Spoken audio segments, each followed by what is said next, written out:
17 यदि ए बराबर अवयव 3 ऋण 2 4 ऋण 2 तथा आई बराबर अवयव 1 0 0 1 एवं ए का वर्ग बराबर के ए ऋण 2 आई हो तो के ज्ञात कीजिए। तो हमें इसमें इसकी सहायता से के का मान ज्ञात करना है। तो यहाँ पर हम लिखेंगे दिया है ए बराबर अवयव 3 ऋण 2 4 ऋण 2, फिर यहाँ पर आई बराबर अवयव 1 0 0 1। तो यहाँ पर ए का वर्ग है इसलिए पहले हम ए का वर्ग ज्ञात करेंगे। तो हम इसे लिख सकते हैं ए गुणा ए। तो यहाँ पर आ जाएगा अवयव ए गुणा अवयव ए। तो यहाँ से ए का वर्ग बराबर अवयव, हम इन दोनों को गुणा करेंगे। तो पहले फर्स्ट रो फर्स्ट कॉलम, तो यहाँ पर आ जाएगा 9 ऋण 8, फिर हम 9 में 8 घटाएंगे तो यहाँ पर आ जाएगा 1। फिर फर्स्ट रो सेकंड कॉलम, तो यहाँ पर आ जाएगा ऋण 6 धन 4, फिर हम इसे हल करेंगे। तो यहाँ पर आ जाएगा ऋण 2, फिर सेकंड रो फर्स्ट कॉलम, तो यहाँ पर आ जाएगा 12 ऋण 8, फिर हम इसमें इसे घटाएंगे। तो यहाँ पर आ जाएगा 4, फिर सेकंड रो सेकंड कॉलम, तो यहाँ पर आ जाएगा ऋण 8 धन 4, फिर हम इसे हल करेंगे। तो यहाँ पर आ जाएगा ऋण 4। तो अब हम इसे हल करेंगे। तो पहले हम इसका मान रखेंगे। तो यहाँ पर आ जाएगा अवयव 1 ऋण 2 4 ऋण 4 बराबर, और यहाँ पर के गुणा ए का मतलब है कि हम अवयव ए में के का गुणा करेंगे। तो यहाँ पर आ जाएगा के गुणा अवयव ए, फिर ऋण। तो यहाँ पर इसका मतलब है कि हम इसमें 2 का गुणा करेंगे। तो यहाँ पर आ जाएगा 2 गुणा आइडेंटिटी मैट्रिक्स। तो यहाँ पर अवयव 1 ऋण 2 4 ऋण 4 बराबर, हम के का इसमें गुणा करेंगे। तो यहाँ पर अवयव तो के का इन सभी में गुणा होगा।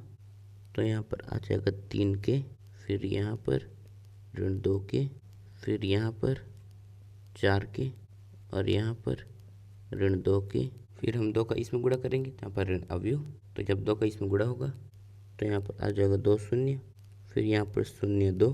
तो यहाँ पर अवयव 1 ऋण 2 4 ऋण 4 बराबर, हम इसमें इसे घटाएंगे। तो यहाँ पर अवयव, तो पहले हम इसमें इसे फिर इसमें इसे घटाएंगे। तो यहाँ पर आ जाएगा 3 के ऋण 2, और यहाँ पर ऋण 2 के, फिर यहाँ पर 4 के, फिर यहाँ पर ऋण 2 के ऋण 2। तो अब हम के का मान ज्ञात करेंगे। तो उसके लिए हम इन अवयवों के संगत अवयवों की तुलना करेंगे। तो यहाँ पर हम लिखेंगे संगत अवयवों की तुलना करने पर, तो यहाँ पर हम इसकी तुलना इससे, इसकी तुलना इससे, फिर इसकी तुलना इससे और इसकी तुलना इससे करेंगे। तो यहाँ पर आ जाएगा, फिर हम इसे इस तरफ ले जाएंगे। तो यहाँ पर आ जाएगा 1 धन 2, फिर हम 1 में 2 जोड़ेंगे। तो यहाँ पर आ जाएगा 3 बराबर 3 के, फिर 3 एकम 3, तो यहाँ से के का मान आ जाएगा 1। फिर यहाँ पर 4 एकम 4, तो यहाँ पर भी के का मान आ जाएगा 1। फिर हम ऋण 2 को इस तरफ ले जाएंगे। तो यहाँ पर आ जाएगा ऋण 2 बटे ऋण 2 बराबर के, फिर इससे कट जाएगा तो यहाँ पर आ जाएगा 1। तो यहाँ पर भी के का मान आ जाएगा 1। फिर हम इसे इस तरफ ले जाएंगे। तो यहाँ से ऋण 4 धन 2, फिर हम इसे हल करेंगे।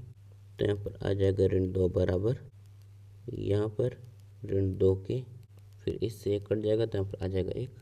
तो यहाँ पर भी के का मान आ जाएगा 1। तो यहाँ पर इन सभी में के बराबर 1 आया है, इसका मतलब है कि यहाँ पर के का मान है 1। तो यहाँ पर हम लिखेंगे अतः के बराबर 1। तो यहाँ पर हमने इसमें के का मान ज्ञात कर लिया, जहाँ पर के का मान आया है 1।